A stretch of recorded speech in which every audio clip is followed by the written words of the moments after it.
YouTube math স্কুলের পক্ষ থেকে নতুন একটা ভিডিও তোমাদের স্বাগত জানাই। আশা করি তোমরা সকলে ভালো আছো। আজ আমরা এই ভিডিওতে সেপ্টেম্বর মাসে ক্লাস 10-এর ইংলিশের যে মডেল অ্যাক্টিভিটি টাস্ক দিয়েছে তার প্রশ্ন ও উত্তরগুলি নিয়ে আলোচনা করব। তা চলো শুরু করা যাক। তা অ্যাক্টিভিটি 1-এ কী আছে দেখো। অ্যাক্টিভিটি 1-এ আমরা দেখতে পাচ্ছি রিপ্লেস, প্রতিস্থাপন করো দ্য আন্ডারলাইন ওয়ার্ডস, নিচে দাগ দেওয়া শব্দগুলি উইথ সুইটেবল ফ্রেজাল ভার্ব, উপযুক্ত ফ্রেজাল ভার্ব দিয়ে ফ্রম দ্য গিভেন লিস্ট, নিচের লিস্ট থেকে। Change the form of verb, ভার্বের ফর্ম চেঞ্জ করো ইফ নেসেসারি, যদি দরকার হয়।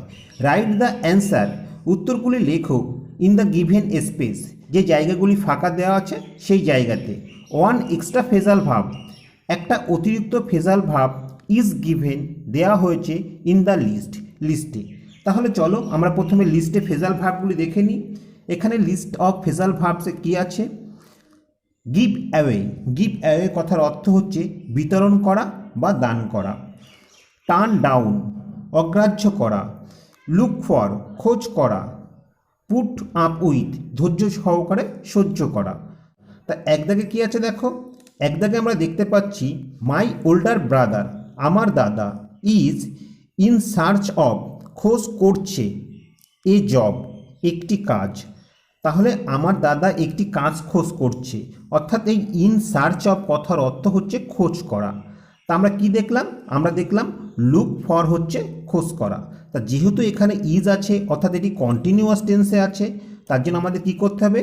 এই যে লুক ফর আছে অর্থাৎ ভার্ব, এই লুকের সাথে আইএনজি যোগ করতে হবে। তাহলে আমাদের উত্তর কি হবে? মাই ওল্ডার ব্রাদার, আমার দাদা, ইজ লুকিং ফর, লুকের সাথে আইএনজি যোগ করে লুকিং ফর এ জব। দুই দাগেটা দেখো। দুই দাগে কি আছে? আই ক্যান নট টলারেট, আমি সহ্য করব না, হিজ অডাসিটি, তার ঔদ্ধত্য, আমি তার ঔদ্ধত্য সহ্য করব না। টলারেট কথার অর্থ হচ্ছে সহ্য করা। তা আমরা কি দেখলাম? পুট আপ উইথ কথার অর্থ সহ্য করা, তাহলে টলারেটের পরিবর্তে আমরা পুট আপ উইথ বসাবো। তাহলে আমাদের উত্তর হচ্ছে I can not put up with his Audacity. তিন জায়গাটা দেখো। দ্য হেডমিস্ট্রেস, প্রধান শিক্ষিকা, ডিস্ট্রিবিউটেড, বিতরণ করছিলেন, বুকস, বই, অ্যামং দ্য স্টুডেন্টস, ছাত্রছাত্রীদের মধ্যে।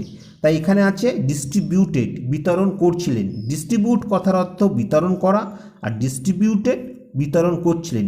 ঠিক একইভাবে দেখো গিভ অ্যাওয়ে কথার অর্থ হচ্ছে বিতরণ করা, কিন্তু এখানে যেহেতু এটা পাস্ট টেন্সে আছে তাহলে আমাদের গিভেরও পাস্ট ফর্ম বসাতে হবে, অর্থাৎ গিভের পাস্ট ফর্ম হয়ে যাবে গেভ, তাই না? তাহলে আমাদের উত্তর হচ্ছে the headmistress gave away books among the students. এবার অ্যাক্টিভিটি 2-তে দেখো। অ্যাক্টিভিটি 2-তে আছে জয়েন, যুক্ত করো the following pair of sentences, নিচের জোর বাক্যগুলো যুক্ত করো। পেয়ার কথার অর্থ জোর, ঠিক আছে? এখানে দেখো দুটো করে সেন্টেন্স আছে, সেগুলো আমাদের যুক্ত করতে হবে। তো এখানে কিভাবে যুক্ত করতে হবে সেটি উল্লেখ করা নেই, তা আমরা যে কোনোভাবেই যুক্ত করতে পারি। যেমন দেখো এ দাগে কি আছে? স্টাডি অ্যাটেন্টিভলি, মনোযোগ সহকারে পড়াশোনা করো। You will not score high marks, তুমি ভালো নাম্বার পাবে না। এটিকে আমরা এইভাবে যুক্তে পারি আনলেস ইউ স্টাডি অ্যাটেন্টিভলি, ভালো পড়াশোনা ছাড়া তুমি, comma, you will not score high marks, তুমি ভালো নাম্বার পাবে না। অথবা এরকমও হতে পারে স্টাডি অ্যাটেন্টিভলি, ভালো করে পড়াশোনা করো, আদারওয়াইজ, তা না হলে you will not score high marks. তা তোমরা এভাবেও করতে পারো, অথবা আমরা সেকেন্ড যে অপশানে করেছি এভাবেও তোমরা একটি জয়েনিং করতে পারো। কেমন? এবার দেখো বিদাগেরটা কি আছে। বিদাগেরটা দেখতে পাচ্ছি শি স, সে দেখেছিল, এ বাটারফ্লাই, একটি প্রজাপতি। শি ট্রাইড, সে চেষ্টা করেছিল, টু ক্যাচ ইট, এটি ধরতে। তাহলে এটিকে আমরা এইভাবে বলতে পারি একটি প্রজাপতি দেখে সে ধরার চেষ্টা করেছিল, তাই না? তাহলে আমাদের কি হচ্ছে উত্তরটা? সিং এ বাটারফ্লাই, একটি প্রজাপতি দেখে, শি ট্রাইড, সে চেষ্টা করেছিল, টু ক্যাচ ইট, সেটি ধরার। এভাবেও হতে পারে। অথবা দেখো তোমরা এভাবেও করতে পারো শি স এ বাটারফ্লাই, সে একটি বাটারফ্লাই দেখেছিল, অ্যান্ড, এবং, শি ট্রাইড টু ক্যাচ ইট, এবং এটি ধরার চেষ্টা করেছিল। তোমরা যেভাবে খুশি সেভাবে করতে পারো। এবার দেখো সি দাগেরটা কি আছে। সিদাকে আমরা দেখতে পাচ্ছি শি ওন এ প্রাইজ, সে একটি প্রাইজ জিতেছিল। আই নো ইট, আমি এটি জানি। তাহলে এই ইটটা কি? ইটটা হচ্ছে তার প্রাইজ জেতার কথাটা, তাই না? তাহলে এটিকে আমরা এভাবে বলতে পারি, আমি জানি সে একটি প্রাইজ জিতেছিল। তাহলে কি হচ্ছে দেখো অ্যান্সারটা, আই নো দ্যাট, আমি জানি যে শি ওন এ প্রাইজ। এবার ডি দাগেরটা দেখো, ডি দাগে আছে কি, হি ইজ মাই ব্রাদার, সে হয় আমার ভাই। He is wearing a blue shirt, সে পরে আছে একটি নীল জামা। তা এক্ষেত্রে আমরা দেখতে পাচ্ছি সেন্টেন্স দুটির সাবজেক্ট একই। তা এইরকম ক্ষেত্রে যদি মানুষ হয় তাহলে আমরা প্রথম সাবজেক্টের পরে হু কথাটা বসাবো। মানুষ ছাড়া বস্তু বা প্রাণী হলে এই হুর পরিবর্তে আমরা হুইজ বসাবো। তা এখানে যেহেতু মানুষ, তার জন্য আমরা কি করব, প্রথম সাবজেক্ট কি আছে দেখো, হি আছে, তাহলে হির পরে আমরা হু বসাবো। তাহলে কি হচ্ছে দেখো, he who is wearing a blue shirt, সে যে কিনা পরে আছে নীল জামা, ইজ মাই ব্রাদার, হয় আমার ভাই। তো আশা করি এই জয়নিংগুলো তোমরা বুঝতে পেরেছ। 3 দাগে অ্যাক্টিভিটি 3তে কি আছে, suppose you are the cultural secretary, ধরো তুমি cultural secretary of the student club, ছাত্র সংঘের, অফ ইয়োর স্কুল, তোমার স্কুলে।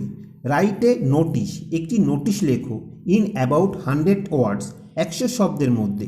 ইনফর্ম দ্য স্টুডেন্ট, ছাত্রছাত্রীদের ইনফর্ম করো বা জানাও। About an online debate competition, একটি অনলাইন বিতর্ক প্রতিযোগিতা সম্পর্কে। For the student of class 9 and 10, class 9 এবং 10-এর স্টুডেন্টের জন্য, অফ ইয়োর স্কুল, তোমার স্কুলের। তাহলে নোটিশ লিখতে গেলে আমাদের প্রথমেই যে জিনিসটা করতে হয় সেটি হচ্ছে পেজের মাঝামাঝি বরাবর তোমরা প্রথমে এই নোটিশ কথাটা লিখে নেবে এবং এই প্রতিটি লেটারই হবে ক্যাপিটাল লেটারে। কেমন? তাহলে আমরা এখানে দেখো নোটিশ কথাটা লিখে নিচে আন্ডারলাইন করেছি।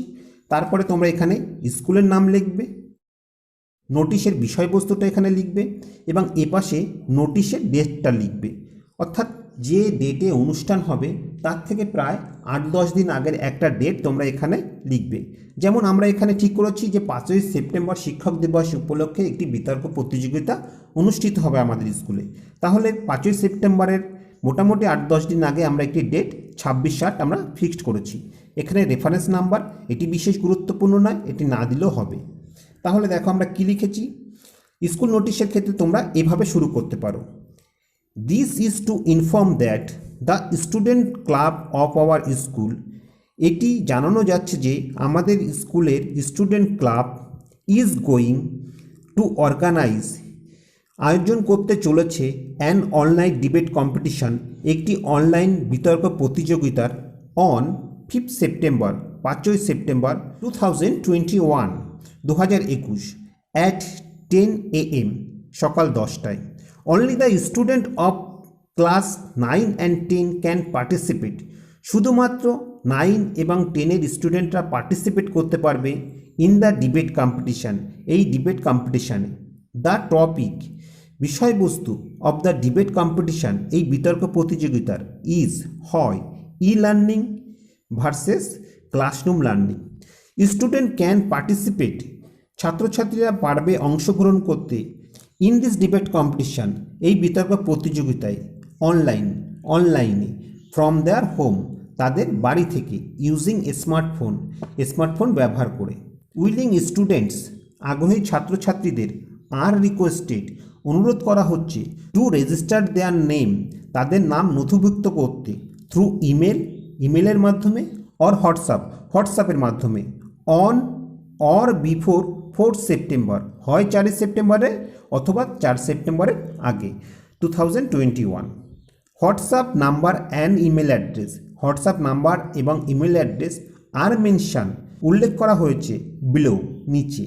এনিওয়ান মে কন্ট্যাক্ট, যে কেউ যোগাযোগ করতে পারে, দ্য সেক্রেটারির সাথে, ফর মোর ডিটেলস, বিস্তারিতর জন্য। তারপরে দেখো, কোঅপারেশন ফ্রম অল, প্রত্যেকের সহযোগিতা, ইজ হাইলি সলিসিটেড, একান্তভাবে কাম্য, to make the debate competition A success, এই বিতর্ক প্রতিযোগিতা সফল করার জন্য। এখানে আমরা হোয়াটসঅ্যাপ নাম্বার এবং ইমেল অ্যাড্রেসটা দিয়ে দিয়েছি। এপাশে তোমরা তোমাদের নাম লিখবে এবং তোমাদের যে পদটা আছে অর্থাৎ কালচারাল সেক্রেটারি স্টুডেন্ট ক্লাব সেটি উল্লেখ করে দেবে এখানে দেখো তোমাদের কাউন্টার সাইন বাই এইচএম, এখানে যে ডেটে নোটিশটা হবে সেই ডেট বসিয়ে দেবে, এখানে একটা সিল দিতে হবে। এই সিলটা বিশেষ গুরুত্বপূর্ণ না, এটি না দিলেও হবে। তো আশা করি ভিডিওটি তোমাদের ভালো লেগেছে। ভিডিওটি যদি তোমাদের ভালো লেগে থাকে অবশ্যই লাইক, কমেন্ট ও শেয়ার করবে। আর এই চ্যানেলে তোমরা যদি নতুন হয়ে থাকো তা প্লিজ সাবস্ক্রাইব করে নেবে ও তার পাশাপাশি বেল বাটনটি ক্লিক করবে, কারণ আমরা যখনই কোনো নতুন ভিডিও আপলোড করব তার নোটিফিকেশনটা তোমরা সঙ্গে সঙ্গে পেয়ে যাবে। আর তোমরা যদি অলরেডি সাবস্ক্রাইব করে থাকো তাহলে অসংখ্য ধন্যবাদ। তো আজ নেই বন্ধুরা, আবার দেখা হবে পরবর্তী কোনো ভিডিওতে। ততক্ষণ পর্যন্ত ভালো থেকো, সুস্থ থেকো, এই কামনায় ভিডিওটি এখানেই শেষ করছি।